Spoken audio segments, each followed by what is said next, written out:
Oke, kali ini kita akan menjawab pertanyaan dari Erik Kiawan 2400. Idealnya berapa persen perbandingan jika modal plus ongkos produksi dibanding harga jual per PCS? Jika produk yang dijual adalah kue atau roti, mohon dijawab ya. Thanks. Oke, teman-teman, sebelum kita atau sebelum saya jawab, idealnya Anda harus nonton video yang di atas ini dulu linknya. Jadi teman-teman nanti bisa mengetahui bagaimana rumus menghitung penetapan harga jual sebelum kita lanjut ya.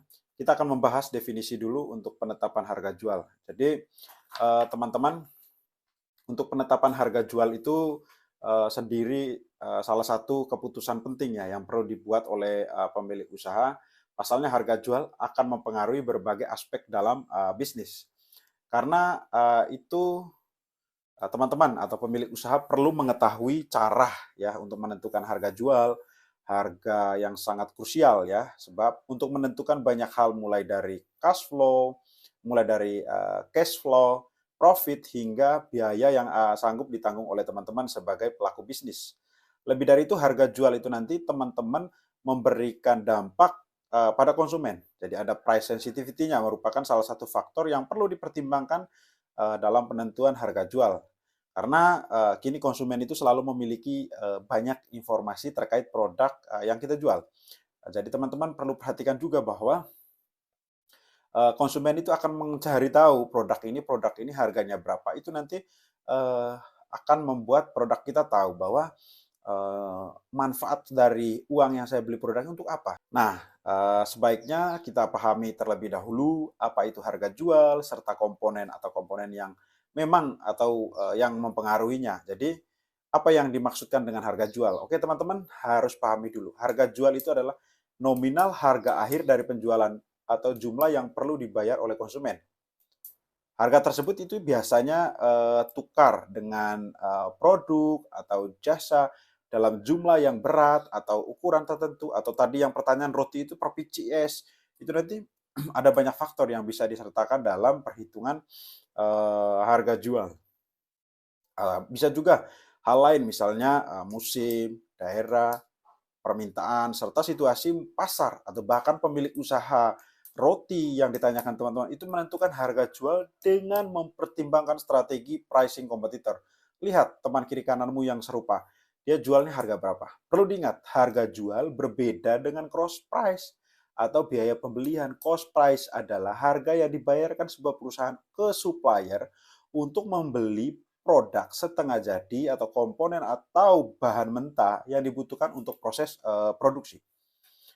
Jadi tentu saja dalam upaya menciptakan keuntungan, harga jual dan pembelian sama-sama pentingnya ya. Teman-teman perhatikan bahwa harga jual yang ditetapkan di bawah cost price itu jelas akan membuat teman-teman atau perusahaan akan rugi.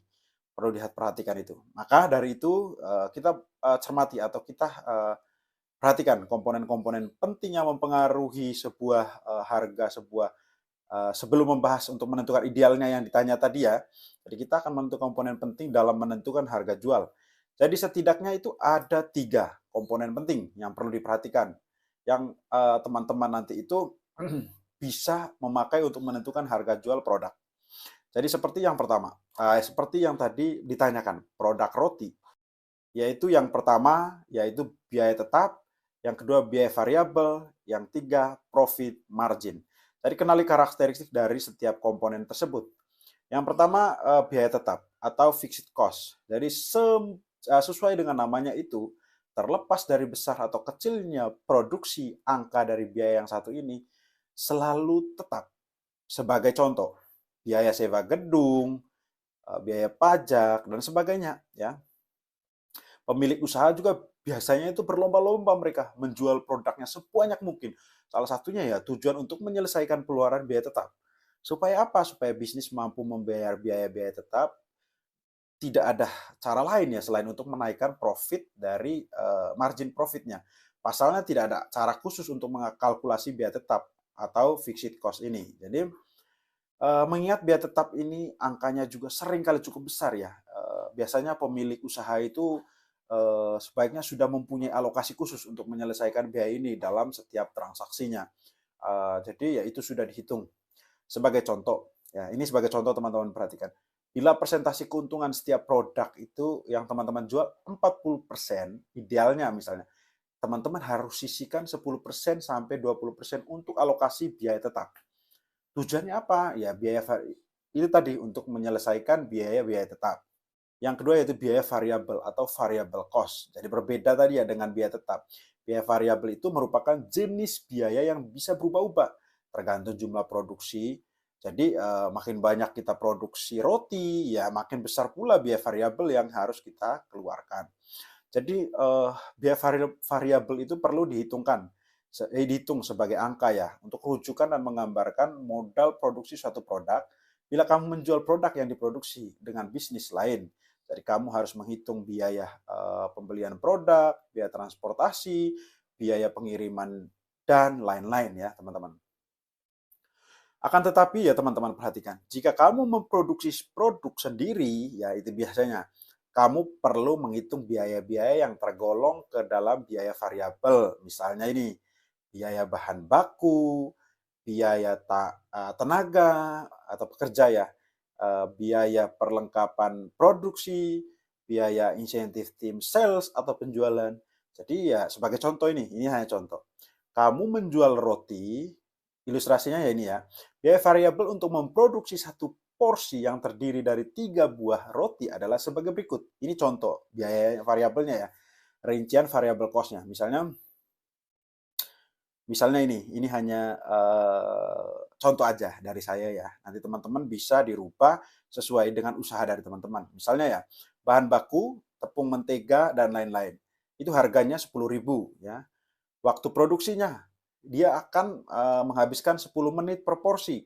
Kita akan menghabiskan dana Rp1.000. Terus kemasan, ya box makanannya, plastiknya, itu menghabiskan 3.000. Materi promosi, cetak stiker di kemasan, itu Rp1.000. Biaya peralatan, misalnya ini ya, ada listrik, mesin produksi roti, dan lain-lain, itu dengan angka cost-nya 5.000. Jadi total keseluruhannya itu adalah 20.000. Oke, perhatikan teman-teman. Dari ilustrasi yang gambarkan di atas tadi itu, biaya variabel yang dikeluarkan untuk satu biji es roti adalah 20.000. Tentu saja perhitungan ini hanyalah contoh teman-teman ya, tidak mewakili semua perhitungan bisnis teman-teman. Enggak, ini hanya contoh aja supaya teman memperoleh gambaran ya tentang cara menghitung biaya variabelnya.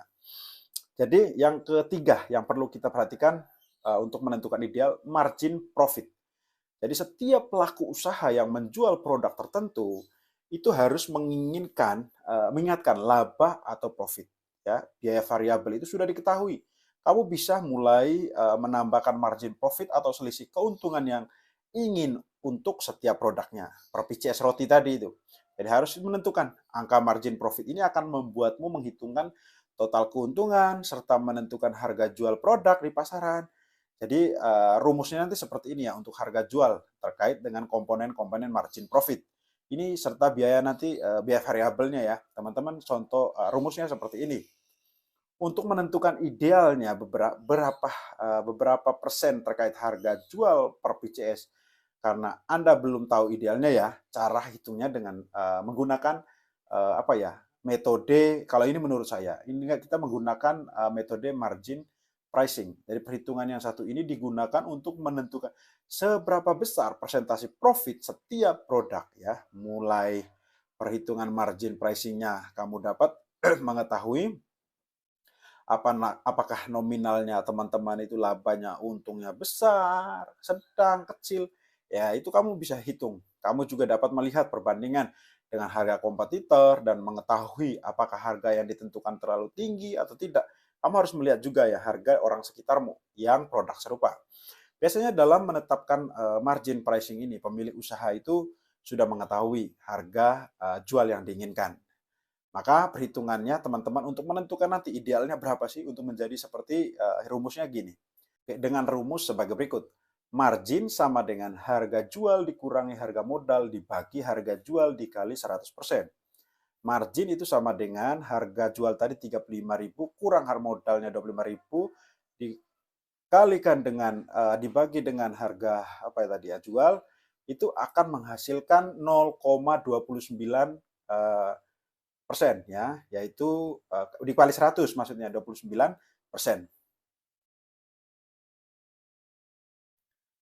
Jadi kamu akan memperoleh laba sekitar 29% dari setiap biji es roti yang terjual. Persentase keuntungan tersebut bisa dikatakan masih dalam atas wajar ya. Namun kamu masih memiliki ruang untuk menaikkan marginnya. Umumnya batas wajar profit yang ideal adalah 50% dari harga modal.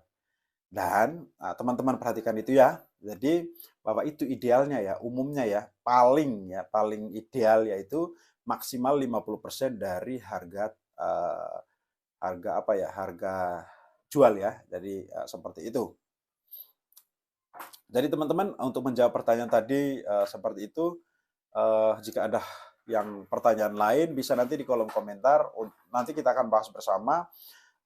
Kita bisa saling komentar, kita bisa saling masukan. Kalau ada yang kurang dari penjelasan ini, bisa Anda menambahi di bawah ini. Oke, sampai di sini dulu untuk menjawab pertanyaan tadi. Semoga ini akan membantu teman-teman, terutama pembisnis pemula, di mana dia mengalami kebingungan terkait dengan itu. Untuk itu, sampai di sini dulu. Jangan lupa teman-teman sebelum meninggalkan video ini, jangan lupa like, subscribe, klik tombol lonceng supaya tidak ketinggalan informasi terbaru dari kita. Sampai jumpa, bye-bye.